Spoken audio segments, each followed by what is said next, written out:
Prendas religiosas, prezados irmãos e irmãs, prezados congregados, filhos de Maria, e também aqueles que nos assistem e nos ouvem de suas casas. Hoje a nossa liturgia do quarto domingo, depois da festa de Pentecostes. E começamos a nossa reflexão, a nossa meditação desse domingo, com o introito da Santa Missa, que é uma oração, uma súplica de muita confiança em nosso Senhor. E o quanto é importante nós caminharmos, no temor de Deus, com respeito, com a presença de Deus, mas o quanto é importante nós caminharmos com muita confiança nesse Deus Todo-Poderoso. E assim começa a liturgia de hoje. O Senhor é a minha luz e a minha salvação. A quem temerei? O Senhor é o defensor de minha vida. De que temerei? Os inimigos que me oprimem caem eles mesmos, sem forças. Ainda que um exército se levante contra mim, meu coração não temerá. Versículo do Salmo 26. O quanto é importante nós confiarmos em Deus. O quanto é importante nós termos a certeza desse Deus que nunca nos abandona, mesmo no meio das maiores tribulações. Mesmo que muitas vezes, quando estamos dentro do problema, ou da dificuldade, ou do sofrimento, o que seja. E às vezes pensamos erradamente que o Senhor nos abandonou. Pensamos muitas vezes erradamente que Deus não está, como que de certa maneira, acompanhando, vendo o meu sofrimento, ou não está ouvindo a minha prece, a minha oração. Mas o Senhor nunca abandona aquele que coloca nele a sua confiança. E se, como diz o Salmo, o Senhor é a minha luz e a minha salvação, a quem eu temerei? Depois da primeira leitura, o apóstolo São Paulo, no primeiro pensamento diz: meus irmãos, eu penso que os sofrimentos do tempo presente não têm proporção com a glória que há de ser revelada em nós. Mesmo quando o Senhor permite algum sofrimento na nossa vida, não significa que Ele nos abandonou por aquele momento, por aquele instante. Não significa uma vitória do inimigo. Um exemplo muito significativo para nós, hoje dia 6, prevalece hoje a liturgia do quarto domingo, mas se comemora o dia de Santa Maria Gorete, mártir da castidade. Santa Maria Gorete, finalzinho do século XIX, nasceu em 1890 e morreu em 1902, aos 12 anos de idade. Como nós já conhecemos a história, violentamente assassinada. Punhaladas no peito, na garganta, perfurando o pulmão, diversas punhaladas.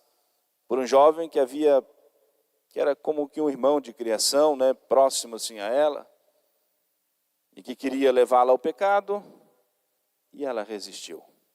Não podemos fazer, porque isso ofende a Deus. Ainda bem jovem, saindo da infância para a adolescência, 12 anos de idade, mas muito bem educada nos princípios da fé católica, fortalecida pelos dons do Espírito Santo, obviamente, e já ainda na sua infância, mas compreendendo o valor da santa virtude, a virtude da castidade, e preferiu a morte do que pecar. Isso ofende a Deus. Conhecemos já esse exemplo. O jovem que a assassinou foi preso, ficou 30 anos na prisão. Passado o tempo, 1934, já 32 anos depois do martírio de Santa Maria Gorete. A mãe de Santa Maria Gorete, Dona Assunta, trabalhava numa casa paroquial, né, ajudando lá, cozinhando para os padres. E ela soube da libertação daquele rapaz e pediu, no Natal daquele ano, né, se o padre pudesse fazer um encontro desse que foi o assassino da sua filha com ela. E no Natal do ano de 1934, o padre então conseguiu fazer o contato e trouxe esse jovem para a ceia de Natal na sua casa, né, junto ali da mãe de Santa Maria Gorete. E quando o rapaz chegou, né, se aproximou dela com muito receio, e a senhora está me reconhecendo? Ela olhou dentro dos olhos dele e disse, sim. Ele se ajoelha, ele passou por um processo de conversão, ele teve uma visão de Santa Maria Gorete na prisão, e que pedindo que ele se arrependesse, que ela já havia perdoado a ele, que estava no céu, rezando por ele. Ele se ajoelha diante dela e diz, eu queria pedir perdão por todo o mal que eu fiz à senhora, à família da senhora. A mãe é uma mulher de muita fé, e talvez consciente daquilo que o apóstolo São Paulo, inspirado pelo Espírito Santo, nos diz, meus irmãos, eu penso que os sofrimentos do tempo presente não têm proporção com a glória futura, com o pensamento no céu. Olhando dentro dos olhos dele, aquele rapaz ajoelhado diante dela. Se Deus te perdoou, a minha filha Maria Gorete te perdoou, eu também te perdoo. O levantou, o deu um abraço e partilharam da ceia de Natal. Alguns anos depois, 1950, estavam lá, na Praça de São Pedro, em Roma, assistindo à canonização de Santa Maria Gorete. Ele jovem, já, né, mais idoso, e também, né, a Dona Assunta, mãe de Santa Maria Gorete. É uma cena muito forte, né? Que serve de muita reflexão para nós. E somente o pensamento da vida eterna, somente, né, um coração, uma alma muito firme na fé, consegue viver esse momento. A reação natural de todos nós é nunca mais queremos essa pessoa próxima a nós, qualquer coisa semelhante. Mas aí nós conseguimos entender um pouquinho o porquê Santa Maria Gorete, ainda bem jovem, tinha uma maturidade espiritual muito grande a ponto de preferir a morte do que o pecado. E fruto de uma educação religiosa católica que recebeu de uma mulher também de muita fé, temente a Deus. E por isso continua valendo, obviamente, essas palavras da Escritura, o Senhor é a minha luz e a minha salvação, a quem temerei? E mesmo quando Deus permitiu grandes sofrimentos a essa família e a morte dessa jovem, em momento algum Deus quis isso, obviamente. Mas a glória, o bem que Deus tirou de tudo isso. E hoje nós cultuamos, louvamos e bendizemos a Deus as maravilhas que Deus realizou na vida de Santa Maria Gorete, que torna-se exemplo para nós da santa virtude, da pureza, da castidade.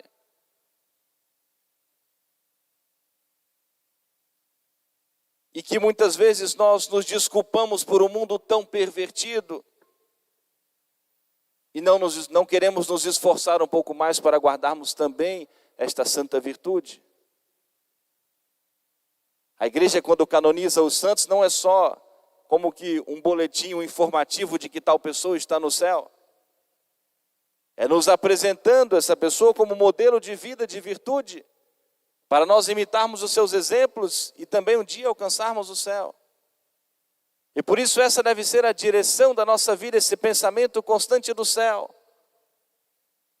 Por isso, na vida daquele que tem fé, nunca há espaço para o desespero, porque a confiança na palavra do Senhor, o Senhor é a minha luz e a minha salvação, a quem eu temerei? Se o Senhor nunca nos desampara. Voltemos a nossa reflexão para o Santo Evangelho, o Evangelho de São Lucas. Jesus estava falando a uma multidão sedenta da sua palavra, do seu ensinamento, e que iam acompanhando nosso Senhor de um canto a outro, querendo ouvir nosso Senhor, ser alimentados pela palavra de Deus.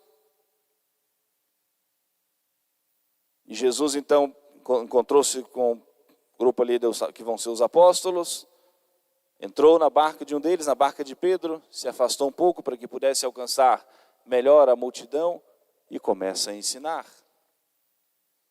Um primeiro ensinamento para nós: qual é o nosso desejo? Qual é o nosso anseio de conhecer cada vez mais a palavra de Deus? Qual é o nosso anseio, o nosso desejo de conhecer cada vez mais a doutrina católica? Qual é o nosso interesse de procurarmos nos instruir cada vez mais? Para conhecermos mais a nosso Senhor, a Santa Igreja, a sua lei, para podermos termos ainda mais motivos para amarmos profundamente a nosso Senhor, o povo que estava ali sedento da palavra de Deus. E o quanto é importante isso para nós. Nosso Senhor nos ensina por meio da igreja. Nenhum gesto, nenhuma atitude de nosso Senhor foi meramente acidental, mas providencial. E Jesus escolheu a barca de Pedro para dali ensinar ao seu povo, alimentar o seu povo com a sua palavra, com o seu ensinamento. E isso é muito importante para nós. Não é qualquer um que diz ensinar, ou dizer, ou pregar em nome de Deus, que nós devemos dar ouvidos. Mas a quem nosso Senhor deixou a autoridade para ensinar em seu nome, a quem nosso Senhor garantiu a infalibilidade para alimentar o seu povo em seu nome com a sua palavra. E por isso nós reafirmarmos cada vez mais a nossa fé, a nossa fidelidade à Santa Igreja Católica, que nos ensina, inspirada pelo Espírito Santo, por meio da Sagrada Escritura e de toda a tradição da igreja, também inspirada pelo Espírito Santo. E a tradição que se expressa para nós de modo muito particular no catecismo da igreja. Por isso é importante que nós tenhamos esse interesse em conhecer a nossa doutrina, a doutrina católica. Por isso que é tão importante para nós buscarmos o ensinamento, de modo especial, no catecismo da igreja. Já é a Bíblia explicada para nós, com todo o ensinamento da tradição da igreja. Por ocasião da promulgação do catecismo da Igreja Católica pelo Papa São João Paulo II, o Papa assim nos disse: o catecismo da Igreja Católica é um instrumento válido e legítimo a serviço da comunhão eclesial e como uma norma segura para o ensino da fé. Sirva ele, disse o Papa, para a renovação a qual o Espírito Santo chama incessantemente a Igreja de Deus, corpo de Cristo, peregrina rumo à luz sem sombras do reino. A aprovação e a publicação do Catecismo da Igreja constituem um serviço que o sucessor de Pedro quer prestar à Santa Igreja Católica. E assim o documento vai dando sequência, nos mostrando a importância, a segurança, né, do catecismo da igreja como fonte para nós de fé. A Bíblia e a tradição da igreja. E Jesus escolheu a barca de Pedro, para da barca de Pedro nos ensinar e nos ensinar com segurança. E nosso Senhor, sempre convidando, e como convidou, o Evangelho de hoje nos mostra isso, os apóstolos para deixarem tudo e segui-lo. E mostrando que a igreja seria assistida por ele, assistida pelo Espírito Santo, garantido a sua legitimidade por Deus. Chamou aqueles homens simples, como o Evangelho de hoje nos mostra. São Pedro, quando viu aquele milagre que Jesus fez ali diante deles, eles já haviam trabalhado a noite inteira, não haviam pescado nada, mas receberam uma ordem do Senhor: lançai as redes para o lado direito. E pescaram aquela quantidade enorme de peixes. E São Pedro, que havia dado aquele voto de confiança em nosso Senhor, pois disse: Senhor, trabalhamos a noite inteira e não pescamos nada, mas confiado na vossa palavra eu lançarei as redes. E tiveram aquela pesca milagrosa. E diante daquele milagre, São Pedro depois se afasta, quando chegou à terra, se afastou de nosso Senhor e disse: Senhor, afastai-vos de mim, porque sou um homem pecador. E esse homem tão simples, tão rude, um trabalhador ali, braçal, a quem nosso Senhor escolheu para governar a sua igreja, assistido por ele, assistido pelo Espírito Santo, assistido por Deus. De agora em diante serão pescadores de homens, pescadores de almas. Deixaram tudo para seguir a nosso Senhor. Deixaram tudo para servir a nosso Senhor por meio da igreja. Portanto, prezados irmãos e irmãs, peçamos a intercessão de Nossa Senhora, hoje também de Santa Maria Gorete, que nós tenhamos um grande amor à virtude, que nós procuremos viver e guardar a santa pureza, que nós procuremos, né, cuidar da inocência das nossas crianças, os pais que têm seus filhos em casa, cuidem de formar os seus filhos, né, de uma vida de virtude, mostrando o valor, a importância das virtudes cristãs, o valor e a importância da santa virtude, a virtude da castidade. Que nós tenhamos um grande desejo, né, em conhecer cada vez mais a doutrina católica, que sejamos fiéis à Santa Igreja Católica. Vai custar para nós sacrifício servir a nosso Senhor. Custa para nós sacrifício vivermos, né, as leis, as normas da Santa Igreja. Mas tudo isso esperando de nosso Senhor a recompensa no céu. E eu concluo a nossa reflexão com a oração da collecta da Santa Missa de hoje, em que assim reza a igreja. Concedei, Senhor, vos pedimos, que os acontecimentos deste mundo, por vossa disposição, corram tranquilamente para nós, e que a vossa igreja se alegre em vos servir em paz. Amém. Louvado seja nosso Senhor Jesus Cristo. Para sempre seja louvado.